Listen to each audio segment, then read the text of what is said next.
Some trainers are reaching close to 9 million views on YouTube to give you tips on how to correct rounded shoulders. Today, I want to talk about the link between rounded shoulders and your foot posture. Now, in all of the videos and the research that I've made online, one of the things that I was disappointed in not finding is the link between the brain and the muscle.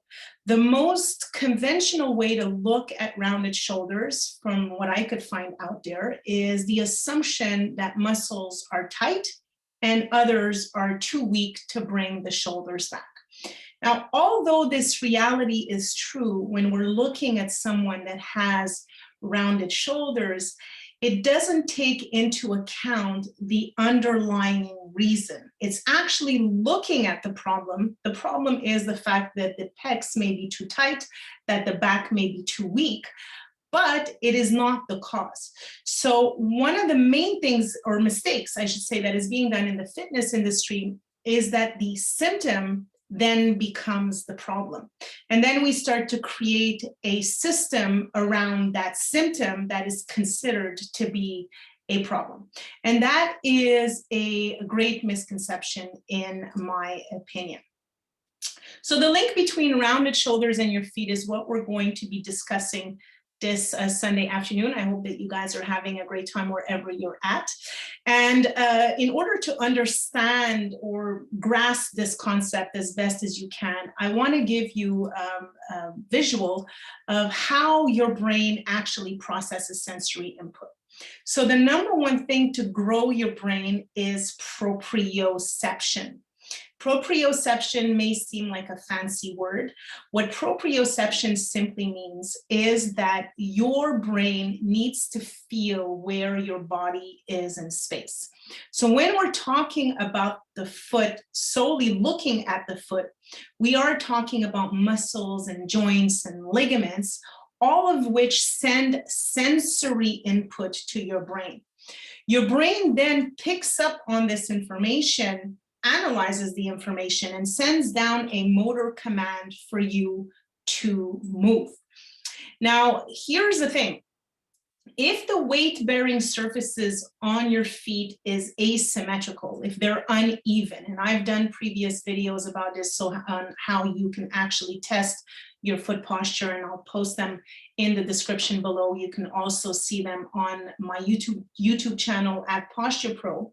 But if you determine that you have an asymmetry of foot posture, then chances are that your foot is affecting the mechanics of your knee, of your hip, and of your entire spinal column.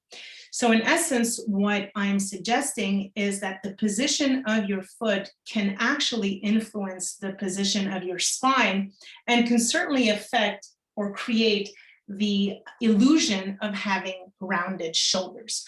So going back to proprioception, you'll see how the foot is shown here on this image on your screen. And the foot, again, represents the skin, the muscles, and the joint. That entire complex is actually considered to be proprioception.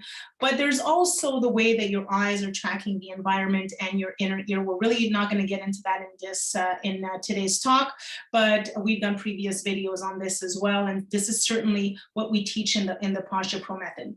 But in the case of your foot, if there's an asymmetry of foot posture, then your brain certainly knows this. Here's the thing, you are actually not aware that this is happening unless you take a close look at your feet, unless you look at your shoes, unless you analyze your own foot posture, or do a one-legged stance and feel, how the weight-bearing surfaces are feeling the sensation that you're getting on the left foot and the right foot. And the thing is what you want to look for is symmetry. So what does this have to do with rounded shoulders? How can your foot possibly affect the position of your spine? Well, you can actually test this yourself while you're listening to this video. If you actually stand up and look straight ahead and let your body weight fall as evenly as you can on your feet. And then if you gently and slowly lift one leg up by flexing your hip anywhere between 20 to 30 degrees, And then you kind of feel the movement that your left foot is doing and compare that movement to your right. 72% of the time we'll find that the movement is opposite to one another. However, there are incidences where the movement is the same with a dash of asymmetry.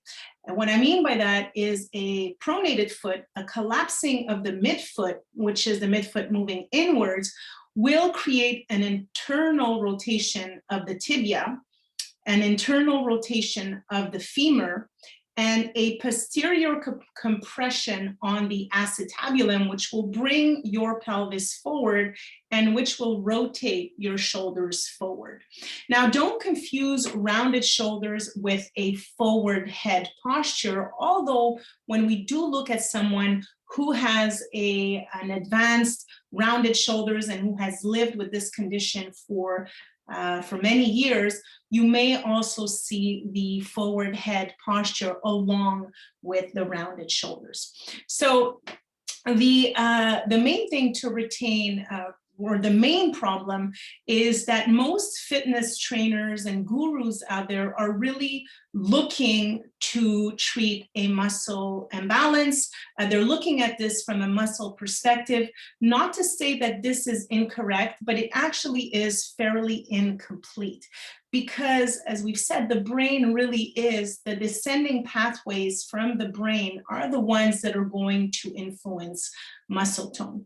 So the solution that we propose is to incorporate with your proprioceptive rehabilitation exercises a permanent foot correction, and we're not referring to wearing orthotics or arch support, because the skin of the foot is so rich in these sensory receptors, and your brain really does use this information to stabilize your body in space. And there is a powerful sensory connection between your feet and your brain. As a matter of fact, the information from the skin of the foot makes it to your sensory cortex, and then your sensory cortex will project onto those motor tracks for you to actually move as best as you can. So if the weight-bearing surfaces on your feet is not the same, if it's asymmetrical, your brain knows, and the tension in your muscle will be asymmetrical. So we know that when we stimulate the foot, we actually have an effect on those motor tracks, those descending motor tracks that have a direct influence on extensor tone. And this is really important, because if you have rounded shoulders, then you have poor muscle tone and you're unable to extend your back or your neck or your glutes, your posture, and your sagittal plane is going to be compromised. So can our feet make your future pain-free? We tend to look at the problem from a bottom-up approach, and it does start with the feet, because we walk with our feet. Unless you're walking with your hands, or unless you're walking on your butt and you're not using your feet to walk, most of us do use our feet. And if our feet have been in an abnormal position, as you see on your screen here, and see the picture here on the right side of your screen, this is the beginning of a pronated foot. That is just the beginning of the foot that is starting to pronate inwards. And you could see this because there's less pressure on the lateral band. This, what you're looking at here on your screen, is what we call a mixed foot. And if you'd like to learn more about a mixed foot and how gait is affected through your feet, check out our gait and foot mechanics webinar on our website, and we'll break that down for you in absolute detail. But for the purpose of this presentation, you can see that this is 72% of people that have an asymmetry in weight-bearing surfaces. But the pronated foot, or even the flat foot, in the example of the flat foot, this entire midsection is green, it's collapsed. And in that event, then it's going to bring, more likely than not, the forward shoulders and the anterior pelvic tilt. So the methods that we propose, and certainly what we teach in the Posturepro method, is to use the brain to have an effect on the posterior chain, to realign posture, to realign the sagittal plane, and then to incorporate proprioceptive exercises, whether they be jumping around in one place and activating or using anything that is wobbly to stimulate those sensory receptors in your ankle, in your foot. We suggest using those exercises in conjunction, certainly to the therapeutic and proprioceptive insoles that we use. You need to find a way to create a scenario to be able to send sensory feedback to the brain 24/7 for a minimum amount of 6 weeks. And the reality of it is that when we use rehabilitation exercises, whether it be on the feet or on the body, these exercises are only short term. So the sensory stimulation is being processed by the brain at that point in time.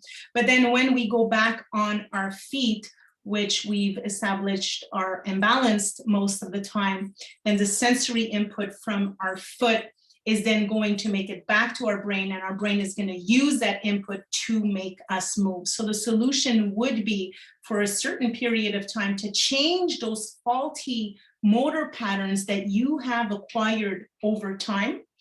And you can do this by using proprioceptive insoles. They are insoles that specifically target the sensory receptors in the skin of the foot, and there's more information on that on the website on your screen. Once that has been done, these proprioceptive insoles will help you create that constant stimulation so that you can start creating neuroplasticity, changing those motor patterns, those faulty motor patterns in your brain. And then you can incorporate proprioceptive exercises, strengthening exercises to start changing your foot posture on a more permanent basis. I want you to think about using the brain in comparison to dieting or intermittent fasting. Using the brain to correct posture in comparison to using simply muscle strengthening and stretching will always give you greater results. And to compare this, to give an analogy, if you, we know that using ketones as fuel is always going to be more effective for the brain as a source of energy as opposed to actual glucose. Well, using the brain in a rehabilitation context or even in a strengthening context is always going to give you a greater bang for your buck than it would if you just focused on the muscles and the joints. So for more information, don't forget to check out education.posturepro.co to check out our, and you'll find the information in regards to our insoles there. And happy Sunday, guys. Be good.